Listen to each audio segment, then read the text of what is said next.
تم سب بچے بیٹھے ہو، والدین کو اپنی جنت بنا لو، ماں باپ کو اپنی جنت بنا لو، ان کی دعا لے لو۔ میرے نبی نے فرمایا کاش میری ماں زندہ ہوتی۔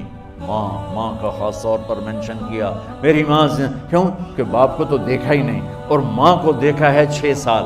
میری ماں زندہ ہوتی اور میں عشاء کی نماز کے مصلی پہ کھڑا ہوتا اور میرے گھر سے میری ماں کہتی محمد، تو میں ماں کے لیے نماز توڑ دیتا۔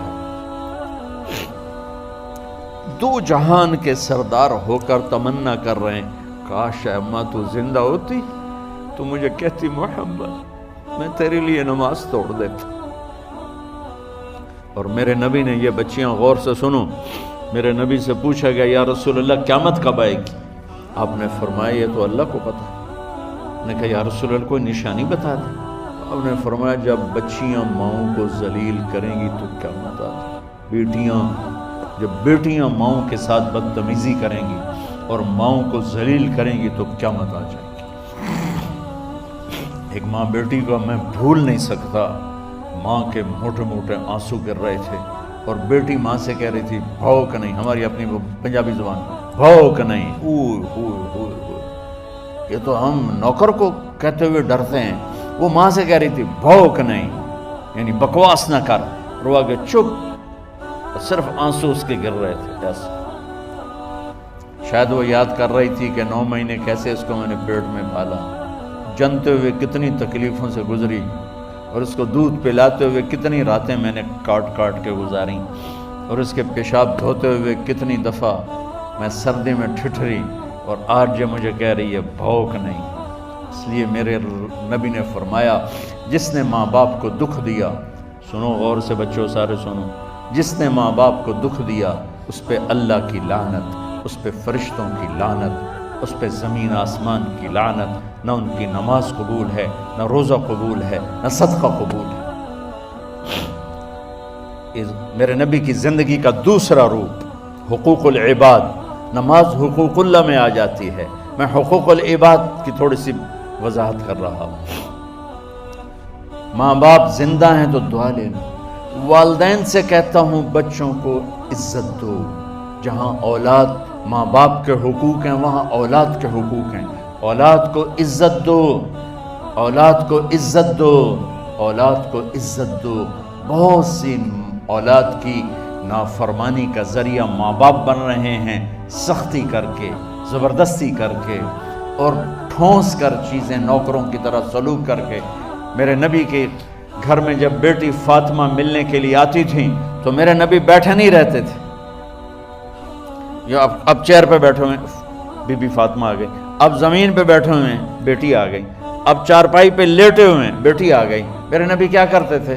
کھڑے ہو جاتے تھے، کھڑے ہو جاتے، ایک دم کھڑے ہو جاتے تھے، اور پھر کھڑے نہیں رہتے تھے، تیزی سے آگے بڑھتے تھے اور حضرت فاطمہ کا ہاتھ پکڑ لیتے۔ یہ والدین غور سے سنو، حضرت فاطمہ کا ہاتھ پکڑ لیتے تھے اور ہاتھ پکڑ کے مجھے دیکھو یوں بوسہ لیتے تھے، بیٹی کا بوسہ لیتے تھے، پھر ہاتھ چھوڑتے نہیں تھے، ہاتھ پکڑے لاتے لاتے لاتے ان کو چارپائی پر پہلے بٹھاتے تھے پھر خود بیٹھتے تھے۔ یہ باپ اور رسول ہو کر بیٹی کو یہ عزت دیتے تھے۔ پھر وہ جنت کی عورتوں کی سردار بنی، پھر وہ جنت کے سرداروں کی ماں بنی، پھر وہ اللہ کے شیر کی زوجہ بنی۔ تو والدین سے کہتا ہوں کہ اپنے بچوں کو عزت دو، عزت دو، عزت دو، عزت دو۔ پھر آپ سے زندگی کے بڑے فیصلے ہیں شادی۔ اب لوگ اکٹھے پڑھتے ہو لڑکے لڑکیاں، اپنی شادی کے فیصلے خود نہ کرو، اپنے ماں باپ کے حوالے کرو۔ اس میں شرافت بھی ہے، اس میں برکت بھی ہے، اس میں رحمت بھی ہے، اور اس میں والدین کی دعائیں بھی ہیں۔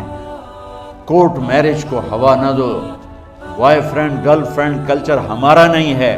میرے نبی کے طریقے میں مرد اور عورت کا صرف نکاح سے تعلق ہے، اس کے علاوہ سب جہنم کی آگ ہے۔ اور والدین سے کہتا ہوں کہ اپنے بچوں سے پوچھ کے رشتے کرو، زبردستی مت کرو۔ میرا معاشرہ بہت سنگین قسم کے جرم کا شکار ہے، بچوں پہ مسلط کر دیتے ہیں، ایتھے ہی کرنی ہے، جٹائیں چی کرنی ہے، بٹائیں چی کرنی ہے، پتہ نہیں آئے کتوں جٹ بٹ چلو تم ناراض نہ ہو، راجپوتاں جی کرنی، میں راجپوت ہوں، میں اپنی قوم کو بھی رگڑ دیتا ہوں، راجپوتاں جی کرنی، اگاں کرنی کوئی نہیں۔ یہ ظلم و ستم اولاد پہ مت کرو، اپنی بچی سے پوچھو، اگر بیٹی ہاں کرے تو پھر قدم اٹھاؤ، اگر بیٹی کہہ دے میں نہیں کرنا چاہتی تو وہ نافرمان نہیں ہے، اللہ کے واسطے میری سنو، صرف تم نہیں سن رہے ہو، اس کیمرے سے لاکھوں کروڑوں لوگ سن رہے ہیں۔ اگر بیٹا یوں کہہ دے کہ ابا میں نے یہاں شادی نہیں کرنی، میرا جی نہیں چاہتا ہے، تو وہ بیٹا نافرمان نہیں ہے، فرما بردار ہے، اس نے شریعت کا حق استعمال کیا ہے۔ اب ایسا ظلم مت کرو کہ نہیں اتھے ہی کرنی ہے، اتھے گھروں نکل جا۔ زندگی تم نے تو نہیں گزارنی، زندگی تو بچے نے گزارنی، میں قربان جاؤں۔ ایک حدیث سنو پہلے، پھر اگلی بات سنو۔ ما تزوجت وما زوجت الا بوحی من السماء نزل به جبریل۔ لوگو سنو، میں نے جہاں شادی کی، میں نے جہاں بیٹی کی شادی کی، پہلے آسمان سے جبریل فرشتہ اللہ کا حکم لے کر آیا، پھر میں نے قدم اٹھایا۔ سمجھ گئے میری یہ بات سمجھ گئے سارے؟ اب اگلی سنو۔ حضرت علی فاطمہ کا رشتہ لینے آ گئے، اور جبریل ان سے پہلے آ گئے کہ یا رسول اللہ فاطمہ علی کے لیے ہے، باپ محمد مصطفیٰ جیسا ہے، رشتہ مانگنے والا علی جیسا ہے، اور بیٹی فاطمہ جیسی ہے۔ اور آپ پوچھتے ہیں علی کیسے آئے؟ وہ شرم کی وجہ سے کچھ کہہ نہ سکے، چپ۔ آپ کو تو پتا تھا، آپ نے فرمایا فاطمہ کے رشتے کے لیے آئے ہو؟ کہا جی۔ تو جبریل تنال بیٹھا ہوا ہے کہ یا رسول اللہ اتھے ہی کرنا ہے۔ آپ نے ہاں نہیں کی، آپ نے کہا انشاءاللہ، اور یہ کہہ کر اٹھ گئے۔ انشاءاللہ نبی کا ہاں ہی ہوتا ہے، لیکن جبریل کے آنے کے باوجود اور اللہ کے کہنے کے باوجود میرے نبی کو بھی پتہ ہے کہ یہ رشتہ یہاں کاتب تقدیر نے لکھ دیا ہے، لیکن امت کو سبق سکھانے کے لیے آپ گھر تشریف لے گئے۔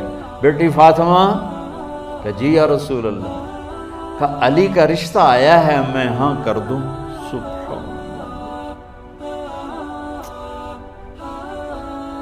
میں اپنے دیہاتی بچیوں پہ مجھے رونا آ گیا کہ جنہیں پتہ ہی نہیں ہوتا سانو کہیں دے نال بندے پہ جانور ہے یا انسان ہے۔ علی جیسا داماد، چلو علی کو چھوڑو، فاطمہ کو چھوڑو، جبریل آیا بیٹھا ہے، جبریل آیا بیٹھا ہے۔ اس کے بعد فاطمہ سے پوچھنے کی کیا بات ہے؟ جبریل آ کر کہہ رہا یا رسول اللہ، اللہ کہہ رہا ہے فاطمہ علی کے لیے ہے اور علی فاطمہ کے لیے ہے، اور پھر آپ کہتے ہیں بیٹی فاطمہ ہاں کر دو۔ ہماری تو آج کی بیٹیاں انکار نہیں کرتی، چپ کر کے گاں ماش طرح بن چھڑ دین کلے نال۔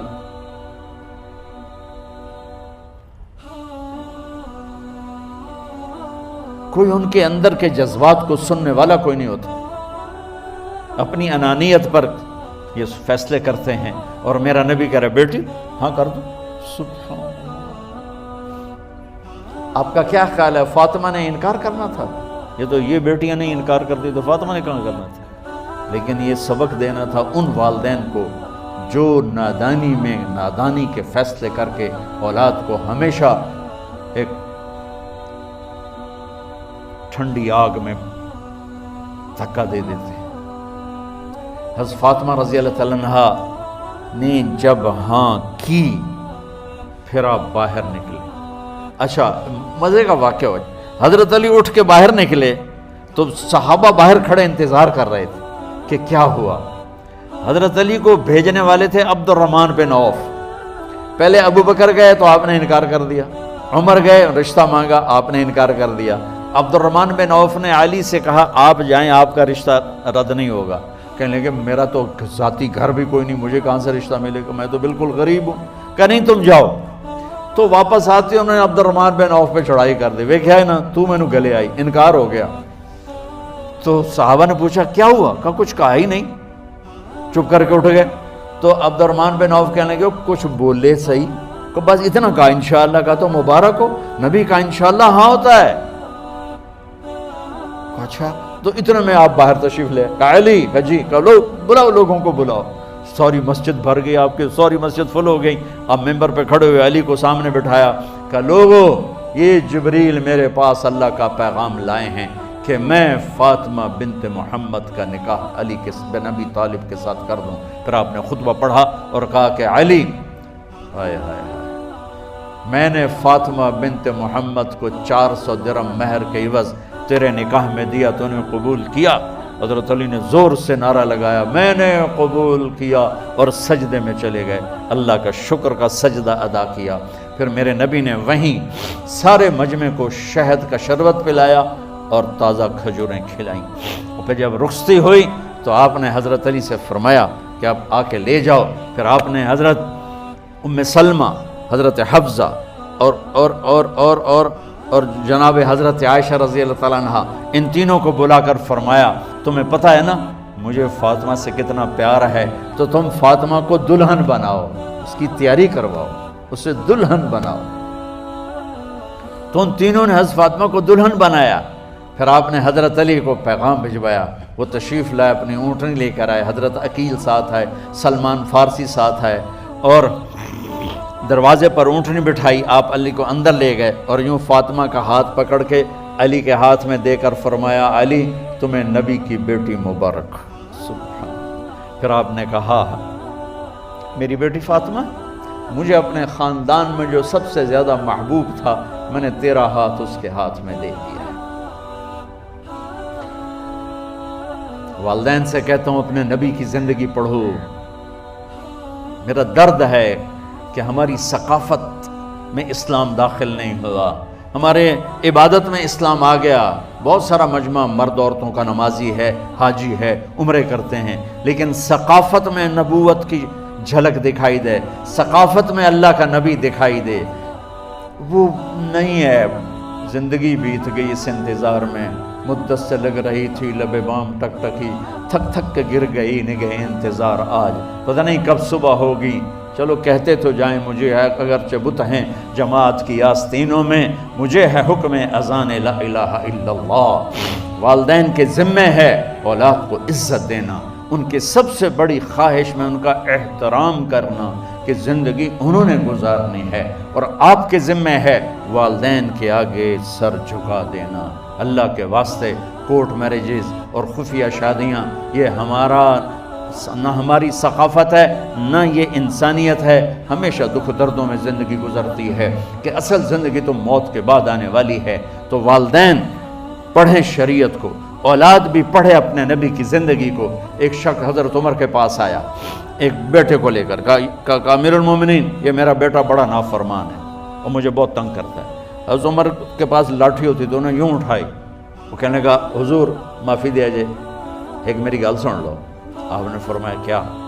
کہنے لگا ماں پیو دے بڑے حق ہیں، بالکل ٹھیک ہے، پر کوئی ساڈا حق کیوں ہے ماں پیو تے؟ آپ نے کہا ہاں۔ آپ نے کہا ہاں۔ کہنے لگے ذرا وہ بتا دیں۔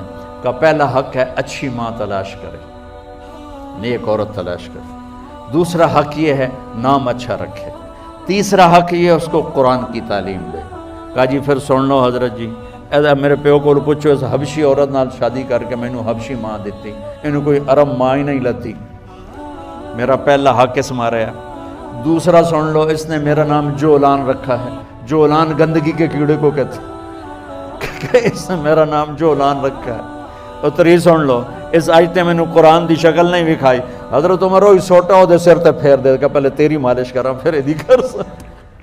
تو آج کے والدین بھی اپنی اولاد کے بارے میں بہت بہت بہت غافل ہیں، اور اولاد کا بھی حال یہی ہے، چونکہ ماں کیا ہے، باپ کیا ہے، اولاد کیا ہے، یہ شریعت، یہ قرآن بتاتا ہے، یہ میرے نبی کی زندگی بتاتی ہے۔